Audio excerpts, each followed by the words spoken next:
O homem sonha mundos possíveis e a tecnologia é sua aliada. Um campo enorme se abre de inúmeras possibilidades de relacionamento, de comunicação. As mudanças ocorrem tão rapidamente que chegamos a nos sentir impotentes diante do futuro que se apresenta. Homens e mulheres de todas as idades veem seus projetos de vida, suas profissões, ameaçados por novas formas de fazer, que retratam novos modos de viver. Num mundo onde quase tudo fica obsoleto da noite para o dia, como será o amanhã? Como acompanhar este mundo em constante inovação? Quais são as profissões do futuro e qual o futuro das profissões? Toda vez que a gente está num lugar qualquer, num mundo qualquer, a gente vive ao redor de possibilidades, que alguns chamam também de limites. Toda vez que você olha para um conjunto de limites, isso é a mesma coisa que um conjunto de possibilidades, né? Uma vez eu descobri lá na UFPE que tinha uma regra de você não poder entrar na reitoria de bermuda. Mas a regra não dizia nada sobre você poder ficar na reitoria de bermuda, era proibido entrar. E eles assumiam que se você não entrasse, você não podia ficar dentro de bermuda, mas isso não estava escrito na regra. Então eu tenho uma daquelas calças de surfista que sai a parte de baixo da perna, e eu entrava e tirava a parte de baixo. Aí, de repente, o guarda me encontrava, o senhor não pode estar aqui assim, não. Eu digo, mostra a regra. Na regra não estava escrito, só estava escrito que eu não podia entrar. Eu disse, mas como foi que o senhor entrou? Eu disse, isso não é problema meu, é problema seu. Você pode me tirar daqui dentro. Limites implicam impossibilidades o tempo todo, né? E as possibilidades não são só do nosso tempo. As possibilidades são espécies de possibilidades do espaço-tempo, né? A gente tem que considerar, olhando para a carreira das pessoas e para as profissões que elas querem exercer, para as suas performances futuras, para a combinação de propósito, para que eu estou aqui, o que é que eu estou fazendo, proximidade, com quem que eu vou fazer, às vezes contra quem eu vou fazer, ou articulado com mais quem eu vou fazer, de protagonismo, qual é o meu papel nesse conjunto de pessoas articuladas para tentar fazer alguma coisa, e o que a nossa performance é e o que ela significa. Né? Qual é a combinação dessas coisas todas? O Klaus Otto Scharmer, ele tem uma teoria chamada teoria U, né? Que como é que a gente entende o mundo, percebendo os pequenos encantamentos das coisas que estão para acontecer e transformando esses pequenos encantamentos em realidade e, a partir dessas pequenas realidades, construindo as infraestruturas para fazer o futuro realmente acontecer, que eu traduzo mais ou menos da seguinte forma.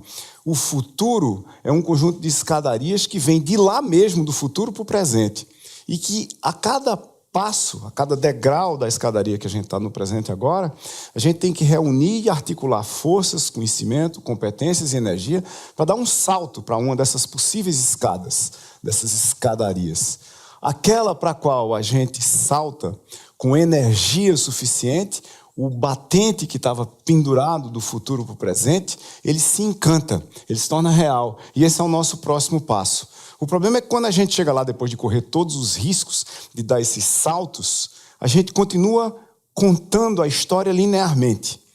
A gente não diz quem foi que se perdeu. A gente não diz quantas vezes a gente errou. A gente não diz quantas vezes a gente tentou. A gente não diz o que era que faltava fazer para ter dado certo. A gente simplesmente conta a história linear e aí todo mundo acha que ir para o futuro é trivial, que você pode fazer de uma forma simples. Mas não é. Se eu tivesse planejado demais a minha vida, eu hoje não estaria fazendo o que eu estou fazendo e gosto muito de fazer, que é ser professor universitário. Porque no último dia de aula que nós tivemos no ITA, eu me lembro que a gente tomou um porre monumental chamado School's Out Forever, que era uma música do Alice Cooper, que estava muito em voga na época, né? Eu não me lembro do estado de vocês, porque eu não me lembro nem do meu. E eu jurei que eu nunca mais ia entrar numa sala de aula. Esse era meu plano.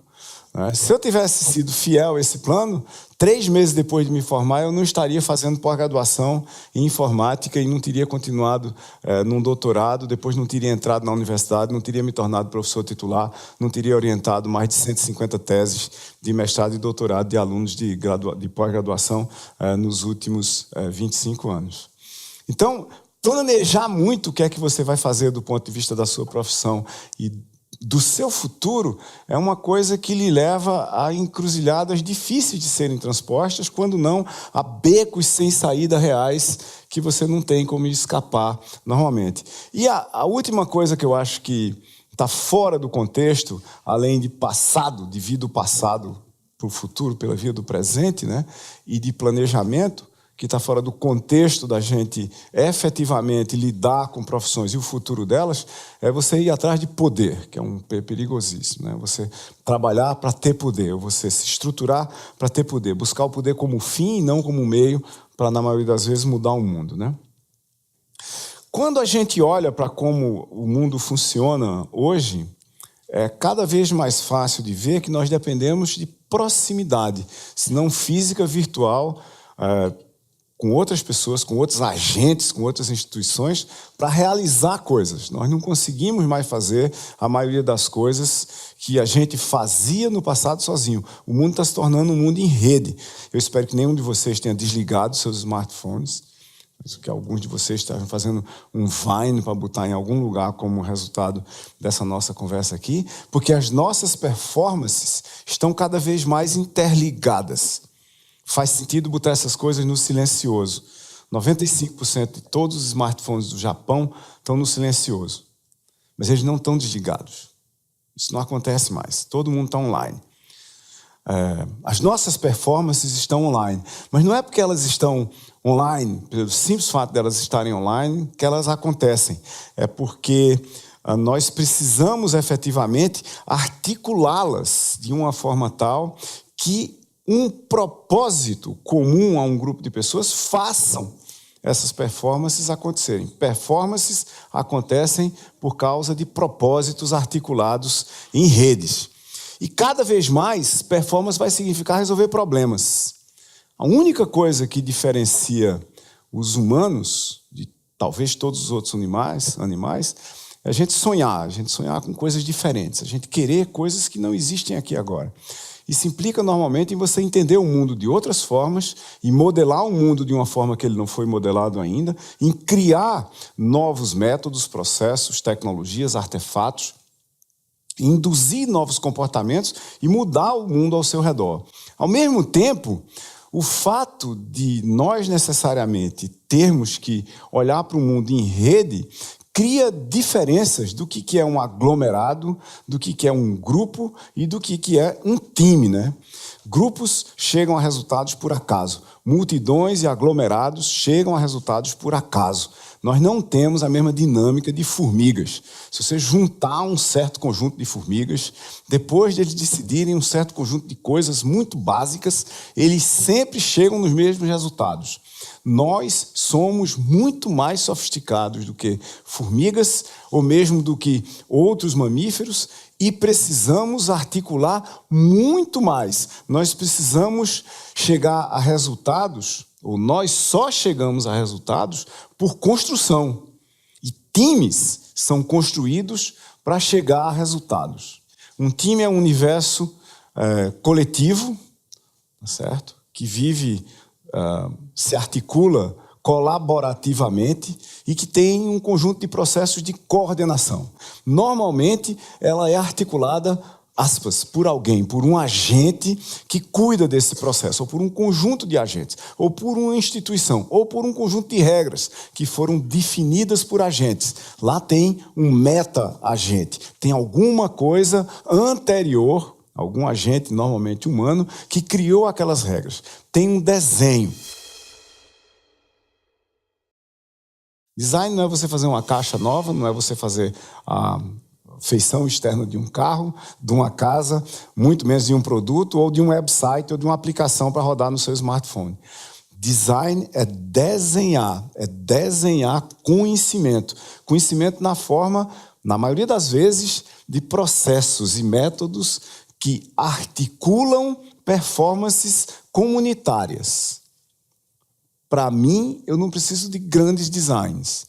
Para cada um de nós não precisamos. Podemos agir mais ou menos de acordo com a nossa vontade, com os nossos graus de liberdade. Mas para nós, como um todo, nós precisamos de um desenho que normalmente se consolida num conjunto de propósitos comuns. Qual é o design, qual é o desenho que tem por trás dessas redes de performance humana? E aí a gente vai começar a entrar no nosso assunto aqui das profissões e do futuro delas. No próximo bloco, a difícil tarefa de ser protagonista da própria história. O que difere um grupo de um time? Um grupo se forma quase aleatoriamente e, por acaso, pode chegar a resultados. Um time é formado para atingir um resultado. Tem um líder e um propósito. Em um mundo conectado e interação constante, grupos que se transformam em times conquistam seus resultados. Universos coletivos que se articulam colaborativamente e de forma direcionada. Talvez a velha pirâmide de Maslow, criada pelo psicólogo americano do século XX, na tentativa de entender nossa hierarquia de necessidades essenciais, já não represente mais a ordem de nossas prioridades de hoje.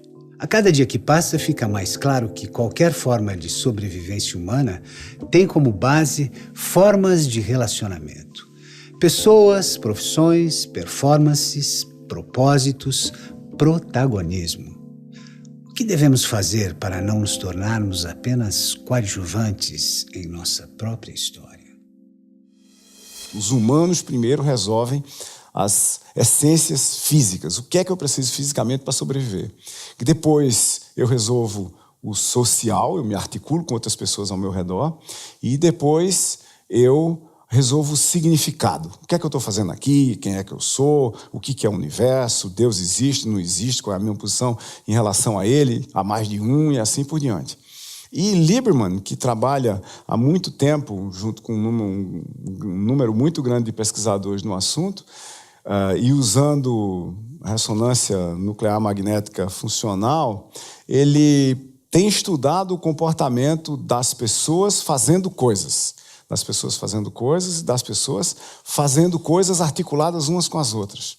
E uma das descobertas extremamente interessantes desse conjunto de pesquisadores é uma tese sobre como é que a evolução humana, propriamente dita, ela, de mais de uma forma, se articula e tem uma correlação com a evolução de cada um dos humanos. Você tem de 0 a 1 ano de idade, basicamente, o nosso primeiro estágio, o estágio de cada um de nós se conectar a cada um dos outros, principalmente aos mais velhos, principalmente às mães, no sentido de eu preciso de você, é absolutamente essencial para mim que você esteja perto de mim para atender às minhas necessidades mais fundamentais. Ao redor de 2 até 4, às vezes até mais anos de idade, tem um processo de interpretação do mundo que começa a acontecer com cada humano, que é eu entendo, ou eu estou tentando entender, e eu consigo prever o comportamento de vocês. Isso é um comportamento social também. O primeiro comportamento básico é vou me conectar com o mundo. O segundo comportamento é eu estou começando a entender como é que vocês funcionam e eu estou começando a prever como é que vocês funcionam. E, por fim, é um comportamento de eu me harmonizar com o grupo, de ser influenciado com esse grupo para poder influenciá-lo. O que essa tese, no fim, quer dizer? Que no mundo real, nosso humano, sobrevivência básica depende de conexões. E se inverte uma pirâmide de como é que nós funcionamos, uma pirâmide de entendimento de como é que nós funcionamos, que é a pirâmide de Maslow.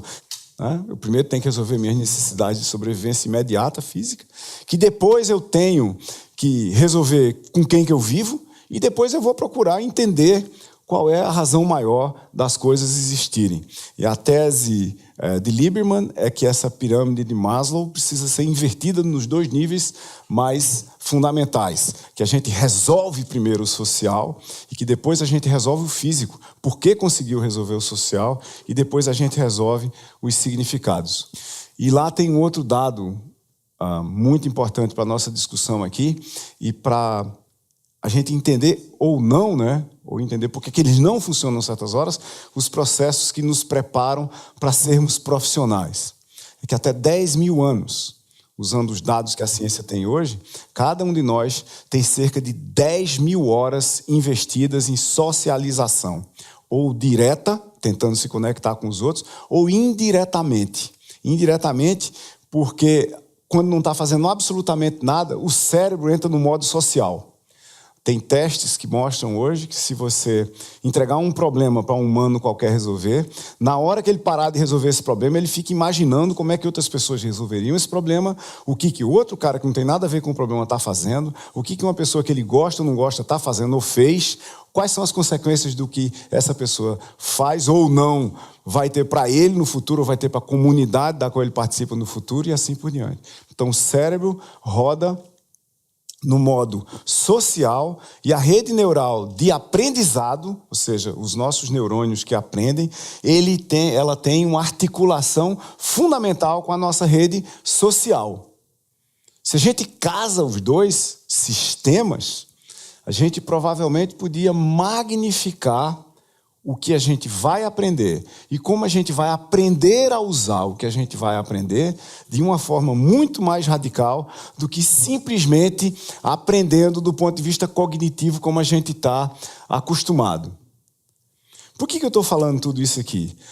Porque do ponto de vista do que a gente deveria ter que aprender para exercer alguma profissão no futuro, qualquer que fosse, é muito mais interessante a gente discutir quais são os traços de conhecimento, quais são os traços de usos, quais são os traços de participação, de presença, quais são os propósitos que vão criar as competências que vão nos tornar úteis para nós próprios no futuro como profissionais e funcionais dentro de sistemas que vão fazer com que nós entreguemos algum valor para a humanidade ao nosso redor.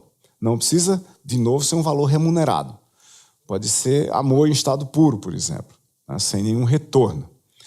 Mas o que acontece e como é que eu vejo o mundo, e a partir, inclusive, de um estudo recente que foi publicado há poucos meses. Se a gente olhar, e esse estudo considerou um número muito grande, centenas de líderes de grandes negócios, tanto com fins lucrativos como sem fins lucrativos em todo o mundo, e a pergunta feita para esses líderes foi o seguinte: o que você tem, o que você aprendeu, quais foram as suas experiências, qual foi a sua formação, o que é diferente em você e nos outros caras, homens e mulheres que você conhece, que são líderes, que os faz líderes. E o primeiro lugar nas menções de todo mundo, tanto diretas como em comentários, como em avaliações, foi autoconhecimento. A primeira coisa que você precisa ter para ser um líder é saber quem você é. Que começa por saber o que você não é e o que você não vai conseguir ser. Tem grandes líderes que são péssimos gerentes. Ser um grande líder não significa que você vai conseguir gerenciar detalhes. Exemplo, Churchill. Péssimo de detalhes. Não é? O segundo traço fundamental dos grandes líderes, segundo eles próprios nesse estudo, é você ter uma bússola moral, nas palavras deles próprios. Você saber por que uma coisa está errada. Não porque ela está errada no seu negócio, na sua profissão. É porque ela está errada de acordo com um conjunto de preceitos e princípios éticos e morais e filosóficos do universo de possibilidades que você habita. Isso muda se você estiver no universo islâmico ou se você estiver no Ocidente. E entre o Ocidente, em partes dele. Então, o contexto é muito importante aqui. O terceiro ponto que faz os líderes, segundo eles próprios, é saber ouvir. É se conectar com a sua rede de pessoas e ouvi-las. O que elas pensam? O que elas dizem? O que elas não dizem e pensam? E não dizem porque é para você que é o pretenso líder. A quarta coisa é sabendo ouvir, persuadir pessoas. Convencer pessoas de que elas têm que fazer alguma coisa que elas não necessariamente querem, mas que você anteviu que pode ser feito. Às vezes, que as outras pessoas tratam como impossível. O quinto traço mais importante nesse estudo foi julgar e decidir. Chegar a um ponto onde você precisa olhar para as várias possibilidades, decidir por uma e, finalmente, sair para fazer essa uma. Tenacidade. Tentar até que seja comprovadamente impossível. Mas não desistir nem na primeira vez, nem na segunda, nem na terceira, nem na quarta, nem na quinta. Quando a gente olha para esse contexto, aonde que nessa história de autoconhecimento, ouvir, persuadir, né, ter uma bússola moral, julgar e decidir e ser tenaz, tentar muito, errar muito, aprender muito no processo de fazer, aonde é que está a inteligência clássica aqui? Em lugar nenhum. Em absolutamente lugar nenhum. É porque todos esses líderes são naturalmente, aspas, inteligentes?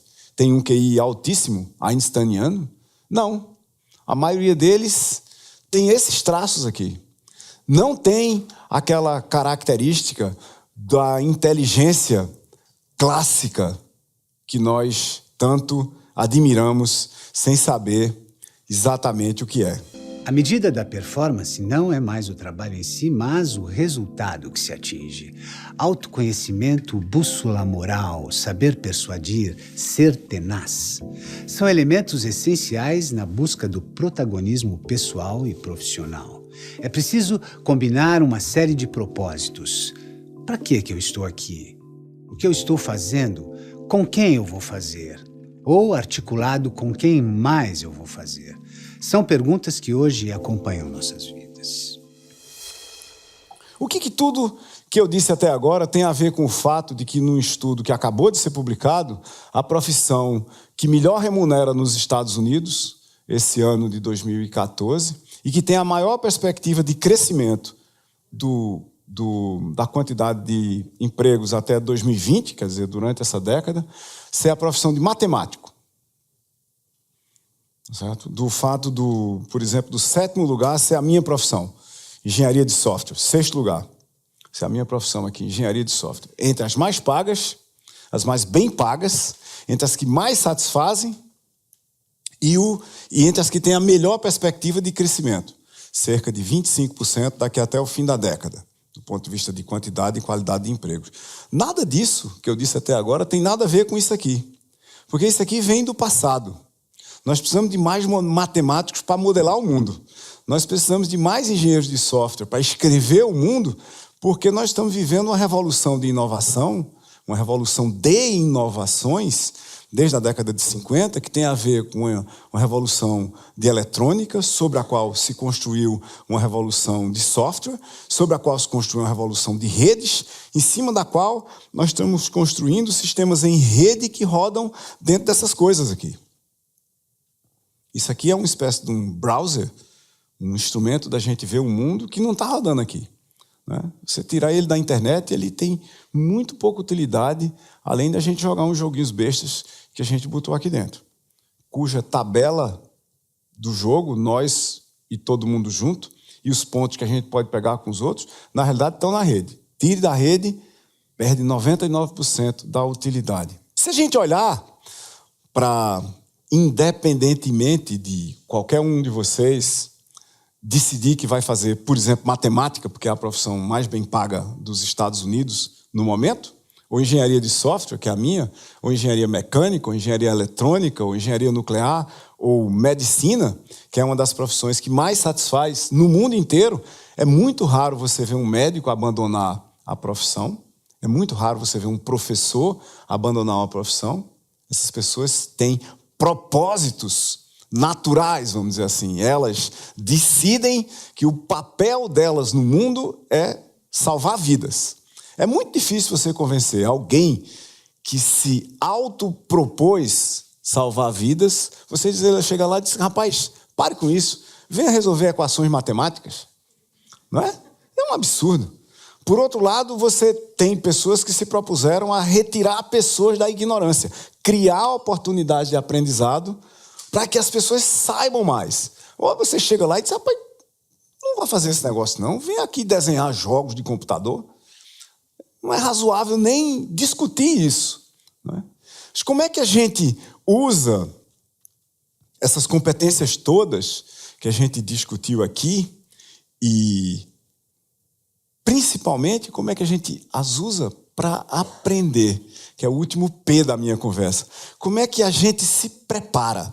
Como é que pessoas que têm propósitos, que querem ser protagonistas em proximidade com outras pessoas, num planeta que precisa ser respeitado, independentemente da nossa presença. Como é que a gente se prepara? Aí é onde entram os processos de aprendizado e de cultura amplos e dispersos na sociedade, em todos os seus recantos. Toda vez que alguém me pergunta, depois de tanto tempo na universidade, eu estou na universidade, sou professor universitário há 36 anos, é uma vida inteira, e eu já ensinava antes, então eu sou professor há mais de 40 anos. Toda vez que alguém me pergunta qual é a melhor coisa que você tem para aprender agora, ou tem que aprender agora, eu normalmente respondo, principalmente depois que eu fiquei mais velho, qualquer uma, desde que você aprenda bem e goste disso. Seja lá o que for. Você aprenda a fazer pão francês. Mas aprenda mesmo. Entenda, por exemplo, a bioquímica do pão. Uma coisa é você fazer pão. A outra coisa é você entender a bioquímica dele. Se você entender a bioquímica do pão, você vai acabar entendendo a história do pão também. A história dos pães, e não só do pão francês. Se você resolver que o seu negócio vai ser projetar a bicicleta, comece por entender os materiais que estão lá. Para que eles vão ser usados? Por quem que eles vão ser usados? Em que contextos? E aí, se você aprender aquilo bem, qualquer que seja o aquilo, o que você aprendeu vai ser parte daquela escadaria de possíveis futuros para onde você vai se mexer. Pão, que é um dos alimentos mais antigos da humanidade, é uma coisa complexa o suficiente para não poder ser atacado por uma única ciência, por um curso de graduação, por vários de pós. É um universo de conhecimentos articulados para sair aquele pãozinho francês da padaria no fim do dia. É quase uma mágica. O futuro é um conjunto de escadarias que se desenham virtualmente de lá do futuro para cá, presente. Cada escada existirá se a gente reunir e articular forças, conhecimentos e competências para dar um salto e agarrar a um batente do futuro. Só assim ele se encanta e se torna real. Esse é o nosso próximo passo. A construção permanente do futuro é que mantém as pessoas vivas. Você, articulado em rede com mais gente, forma um time que visa atingir um alvo, defender uma ideia, construir algo, tornar reais as escadarias de possíveis futuros. Então, o que a gente devia aprender para ir para o futuro? Qualquer coisa, bem. De preferência, coisas que deixassem a gente, interpretar o mundo. O que é interpretar o mundo? Entender uma parte dele e modelar o mundo de tal maneira que, a partir do modelo que a gente fez, a gente conseguisse intervir equilibradamente de volta lá. Tirante o equilibradamente, é isso que nós, engenheiros, estamos fazendo no mundo desde que a gente começou a tratar dessa bagaça, né? A gente olha, modela e intervém catastroficamente no mundo. Eu acho que, se a gente entender que cultura está definida lá no dicionário como sendo cultivo, cuidado e desenvolvimento, e que cultura, na nossa era, principalmente, é transferência ou transmissão situada de informação entre seres humanos, isso é a definição quase que antropocêntrica unicamente da cultura nos nossos tempos, talvez seja a definição mais curta que eu conheço, né? Transmissão situada de informação entre seres humanos. Se a gente entender essa história, cultura é mais ou menos como se fosse a mesma definição de civilização, que é uma coisa que só acontece em rede. Qualquer um de vocês sozinho não vai criar uma cultura de nada, né? Só se vocês compartilharem com alguém.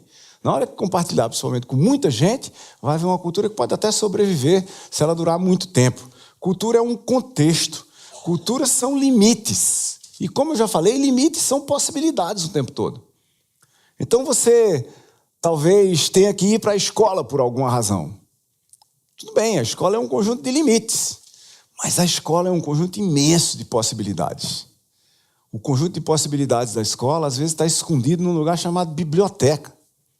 Né? Está escondido num lugar chamado sala de aula. Cada conjunto de possibilidades dá alternativas múltiplas de intervenção, de entendimento, de observação posterior da intervenção e assim por diante. Não é uma coisa simples, não é uma resposta única para quase nada. E essas possibilidades, se a gente tratar de uma maneira minimamente competente, são possibilidades principalmente para aprender. E aqui vai a síntese da nossa conversa, na minha opinião. Depois de tanto tempo na universidade como professor, eu descobri o que é que os professores fazem. Não descobri hoje, nem nos últimos 10 anos, mas eu acho que nos primeiros 10 anos da universidade eu descobri por que certas pessoas se tornam professores. É porque eles não querem parar de aprender.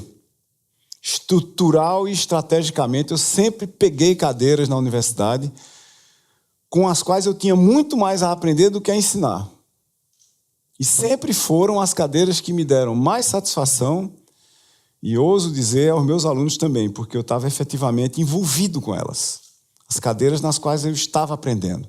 E aí tem uma mensagem. Esse negócio de aprender, na realidade, significa você adquirir, você desenvolver, você modificar, você amplificar, você desistir de, você reduzir conhecimento, comportamentos, habilidades, valores e preferências. Significa aprender mesmo, usar aquela inteligência cognitiva, implícita e explícita que a gente tem para aprender, significa se socializar. Muito mais importante do que eu aprendi de equações no ITA, foram os amigos que eu aprendi lá. Foi a socialização ao redor de coisas que nós entendemos do mundo em conjunto. No mundo onde quase toda informação está em rede, talvez o principal papel da escola, principalmente a secundária, a universitária e a pós-graduação, seja o de fornecer o ambiente físico para que a gente desenvolva inteligência social, para que a gente desenvolva inteligência emocional. Porque, de resto, o conhecimento todinho, quase todo que está lá, a gente pode, se a gente efetivamente se envolver com ele, a gente pegar da rede. Mas a gente precisa de gente para dizer para a gente. E às vezes não são os professores, são outros alunos. Você olha, isso aí não é tão importante assim. Isso aí não é nem importante e nem relevante. E essa é outra coisa que você está achando que você devia aprender, na realidade ela já não é mais interessante. Você tem que desaprender. E tem uma coisa que você está achando que é velho, que é novo, porque a gente achou um outro uso muito interessante para isso, e você tem que reaprender. Independentemente do que nós estejamos pensando em fazer como trabalho, como profissão, eu acho que vão dar certo na sua própria medida de quão relevante foi o trabalho que fizeram, foram as profissões que escolheram, no mundo onde o conhecimento está crescendo em velocidade exponencial, as pessoas que tratarem as suas profissões, quaisquer que sejam, como grandes oportunidades aceleradas de aprendizado na teoria e na prática, como processos de tentar, errar e aprender dinamicamente, no tempo dos acontecimentos. E tendo dito tudo isso, eu não disse para vocês quais são efetivamente as profissões do futuro, mas como é que a gente chega nelas. Eu acho que há um dilema que se coloca para a gente. Porque, por exemplo, eu, na minha experiência de vida, sou uma autodidata em várias coisas. Mas o que eu sinto em relação ao meu autodidatismo é que ele deixa grandes buracos quando eu vou tentar produzir bem algumas coisas. Esses buracos, muitas vezes, são gerados por eu não seguir um roteiro tão sistemático, tão organizado como eu poderia ter num processo formal de ensino. Né? Mas, quando eu caio no processo formal de ensino, o fato de privilegiar o cognitivo me deixa desarmado com coisas que eu aprendo como amador. Então, como que você vê isso? Esse dilema existe ou é uma fantasia minha? Não, o dilema não existe só na amplitude que você está falando. Ele é muito mais dramático. Para você ter uma ideia, tem um estudo feito pela McKinsey, que também acaba de ser publicado, chamado Educação para Emprego, ou Educação para o Trabalho, considera globalmente, que diz basicamente que os únicos 2 países são, sei lá, todos os países da OECD e mais alguns considerados no estudo. Esse estudo diz basicamente que os únicos 2 países do mundo onde as universidades e as escolas técnicas estão preparadas para preparar as pessoas para o trabalho são a Inglaterra e a Alemanha.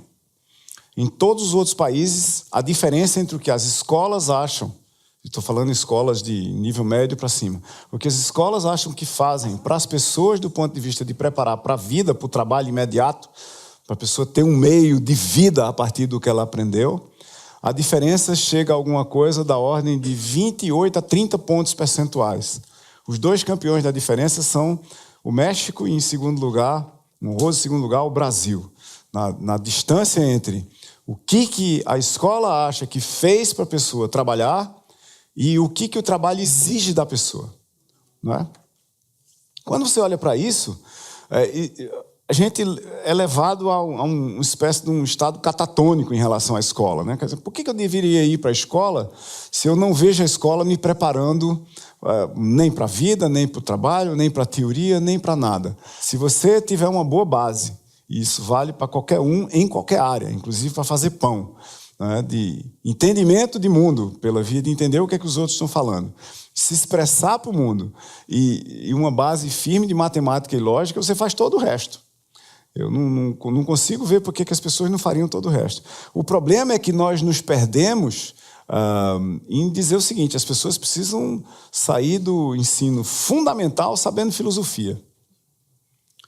Não é? Aí você bate no próximo problema. Vamos aceitar como tese de que um aluno do fundamental maior tenha que aprender princípios de filosofia. Certo? Esse é o caso na escola brasileira no momento. Eu tenho um filho nessa idade. Então, na hora que você diz isso, aí você passa para o próximo problema. A gente tem professor de filosofia o suficiente para botar na escola do ensino fundamental. Tá? Aí o que os professores vão dar lá? Aí, quem foi X, quem foi Y e quem foi Z? Aí os meninos vão responder ali quem foi X, quem foi Y, quem foi Z. 6 meses depois, se você perguntar qual é a relação entre o conceito A de X e o conceito B de Y, ninguém sabe. O resultado, a escola não serve para nada, visto por essa ótica, né? Aí, pegue isso e saia levantando o nível e vá ao ponto onde eu vi um dia desse um aluno de pós-graduação reclamando da seguinte prova. Um professor de pós-graduação deu uma prova dizendo: responda a pergunta tal como dada em sala. Numa prova de pós-graduação. Isso é um anátema total, né? Na hora que você vai pegar um aluno de pós-graduação que devia estar procurando novas formas de perguntar como é que o mundo funciona, e em função das perguntas estabelecidas, descobrir novas respostas para perguntas que já foram respondidas de outras formas, respostas talvez mais eficazes, mais eficientes, menor custo, mais fáceis de serem entendidas e assim por diante, aí você mete uma prova de pós-graduação dizendo: responda como dado em sala. Isso é por quê exatamente? Porque você quer que os alunos sejam a sua audiência cativa?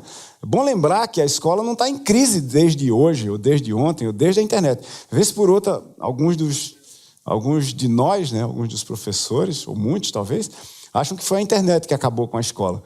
Mas Newton nunca teve ninguém na sala de aula dele. Ele era um pesquisador fantástico, um professor horrível. Então, a gente precisa redefinir o que a gente vai fazer. Eu acho que tem perspectivas fantásticas para você, por exemplo, usar robôs para engajar os alunos do ensino fundamental e do médio, tá certo? De você usar jogos, de você usar redes sociais. As pessoas não passam o tempo todo em redes sociais porque redes sociais apareceram agora, não. É porque nós somos sociais a princípio, como fundamento de vida. Né? Quem descobriu como fazer e fazer bem redes sociais online, pura e simplesmente elevou para um nível abstrato as redes concretas que já existiam no mundo real antes. Então, essa dinâmica não é uma coisa nova. Nós precisamos reentender na escola, se vamos fazer uma escola fabril, uma escola taylorista, né? Taylor Ford, onde você vai botar as pessoas e vai passar seres humanos por dentro do moinho de elicitação e disseminação de conhecimento, vamos fazer isso bem feito. Tá certo? Vamos fazer bem feito. Vamos botar instrutor na sala de aula e vamos botar aulas magnas, dadas por professores que realmente sabem dar aula.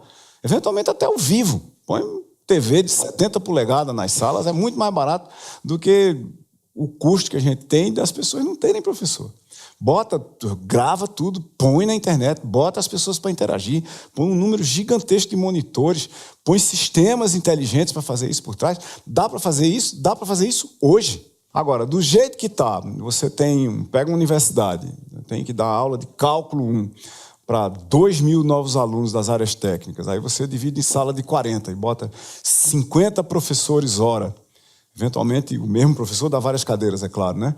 Mas para ficar repetindo maçantemente a mesma aula que Leibniz dava, em 1600 e pouco, eu não sei não. Tem alguma coisa profundamente errada com o sistema, não é com as pessoas. Eu vejo um pouco do nosso desenvolvimento tecnológico, inclusive material, como geradores de lixo, enormes geradores de lixo, né? Eu me surpreendi aí nas suas profissões, né, que não aparecem regeneradores ou alguma coisa do tipo que pudesse trabalhar nessa área de regenerar, de fazer processos sustentáveis, né? Por que será que isso não ficou ainda um assunto econômico suficientemente importante? Qual é? Nós estamos vivendo uma série de ondas de inovação que você consegue identificar mais ou menos ali desde os grandes descobrimentos, né? Essas ondas de inovação, as 3 últimas dramáticas, são a de eletrônica, a de software em rede e a onda de sistemas em rede. Essa onda de sistemas em rede, ela devia ter um componente de entendimento conectado de mundo, de como é que o ecossistema global inteiro funciona, que deveria gerar também um conjunto de tentativas, no mínimo, de fazer com que esse mundo degenerasse mais devagar. É sobre isso que a gente está falando aqui. A sustentabilidade é como é que a gente diminui radicalmente a velocidade da degeneração. Você tem uma interação importantíssima e talvez dificílima de ser contida entre a economia e a política. A política chega e diz, nós precisamos mudar isso. Desse jeito não dá para continuar. Mas quem está sustentando a política é um lado da economia que é o isso, que a política, certas horas, quer mudar. Então, você vota nos caras que disseram que vão mudar aquilo, mas quando eles chegam lá, eles descobrem que eles são sustentados pela coisa que eles querem mudar. Aí você fica parado, né, nessa situação, até que, eu acho, você atinge certos limiares. É tudo interligado. Se a gente não tentar entender o mundo como realmente em rede, e não é a nossa rede que manda nele, não é? Porque, vez por outra, você tem um cara dizendo, nós somos todos em rede aqui. Agora, quando eu assumir, eu vou tocar a bagaça com as minhas ideias. Como assim?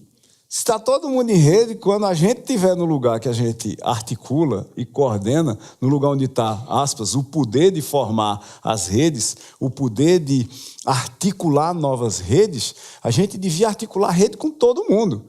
Porque senão é aquela história, quer dizer, eu vou usar a rede só para pegar o poder. Depois que ele for meu, eu vou fazer o que eu quiser. Não adianta. A gente tem vivido um conjunto de experiências muito ruins, eu acho, do ponto de vista de como é que a economia interage com a política e principalmente com o sistema de democracia representativa globalmente, né? John Stuart Mill, em 1800 e porrada, quando ele escreveu o famoso livro dele sobre o assunto, disse que a democracia representativa não era o melhor sistema, mas era o único que era viável à época, porque você não conseguia voltar para o assembleísmo da República Grega, né, e o romana, e você fazer com que os cidadãos todos se reunissem para tomar decisão. Tinha muita gente para tomar decisão. Você, aspas, abriu o espectro de quem tomava a decisão, e aí você não pode mais juntar todo mundo. Hoje você já pode. Aí a gente volta para a tecnologia e para, por exemplo, redes sociais. Mas nós não dominamos nem as tecnologias, nem os métodos, nem os processos de formação de consenso. Tá certo? E se você pensar bem, determinados mecanismos que parecem óbvios de formação de consenso, eles não são bons na prática, eles são piores do que os que a gente tem hoje. Eu acho que a gente tem problemas. E parte do problema é que a gente desenvolveu um conjunto de articulações econômicas, sociais, educacionais, de saúde, para ter 7 bilhões de pessoas no planeta, 200 milhões no Brasil, para a gente ter voto universal. Tudo isso é bom. Tudo isso é bom. O problema é a gente administrar essa complexidade antes que ela nos destrua. Não vejo alternativa. Eu prefiro continuar administrando o caos. Uma coisa que a gente tem observado, eu também tenho filhos e sobrinhos, né, em faixas de adolescentes, é que o mundo tem ficado cada vez mais complexo, né? E o que a gente tem observado é que nesse mundo complexo, o que tem acontecido é que as relações humanas elas têm se degringolado cada vez mais, né?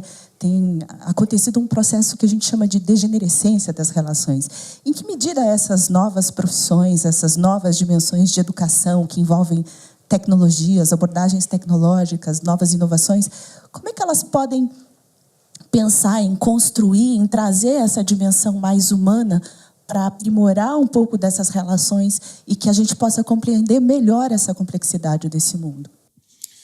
Olha, essa é uma excelente pergunta. Veja, e ela tem uma resposta direta vindo de alguém de tecnologia, né? A resposta direta vindo de tecnologia é o seguinte: tecnologia não tem caráter. Ela não serve para nada em especial. É a velha história da faca, né? Você pode usar a faca para fazer sashimi. Você pode fazer a faca para cortar legume, para matar pessoas. É a mesma tecnologia, faz a mesma coisa. A ação é a mesma, ela corta, perfura e assim por diante. Quando você olha para a tecnologia de informação, a gente tem um outro nível de sofisticação, que é o seguinte: enquanto a faca é só um instrumento que codifica informação, ela tem informação de corte, de força, está codificada na ferramenta. As tecnologias explicitamente de informação, por serem programáveis, ou seja, a base de eletrônica aceita um conjunto de regras em cima dela que muda a funcionalidade básica dela aqui embaixo, ela serve para a gente criar mundos virtuais, né? Então, hardware mais software igual mundos virtuais. E que tipo de mundos virtuais? WhatsApp. Tá certo? Tá aqui. Passa o dedo aqui, tá aqui. Já tá aqui dentro, ó. Tá aqui o WhatsApp. Quem vive aqui dentro do WhatsApp? Todos os meus grupos de alunos, todos os meus colegas de trabalho, minha família todinha. Então eu estou aqui, por exemplo, tá aqui a minha mulher perguntando o que é que eu estou fazendo aqui agora, tá certo? Cadê? Já acabou? Então, mulher esperta. Uma das características mais fortes da atualidade é a de promover profundas e velozes mudanças. O mundo do trabalho deixou de ser o que era, uma carreira estável, uma profissão para sempre. A construção da própria empregabilidade é um novo desafio. O trabalho imaterial e globalizado vem à tona e flui na rede social dos cérebros conectados, produzindo novas necessidades e subjetividades. Este programa faz parte da série Novas Formas de Produzir a Vida, que você encontra no site. E interaja na rede social da CPFL Cultura, também no Facebook. Todo mundo tem um smartphone. Tem 262 milhões de chips celulares no Brasil, 102 milhões de smartphones. Bota mais 10 anos, todo mundo vai ter um. Inclusive, todo mundo acima de 99 anos de idade, todo mundo abaixo de 1 ano de idade tem um.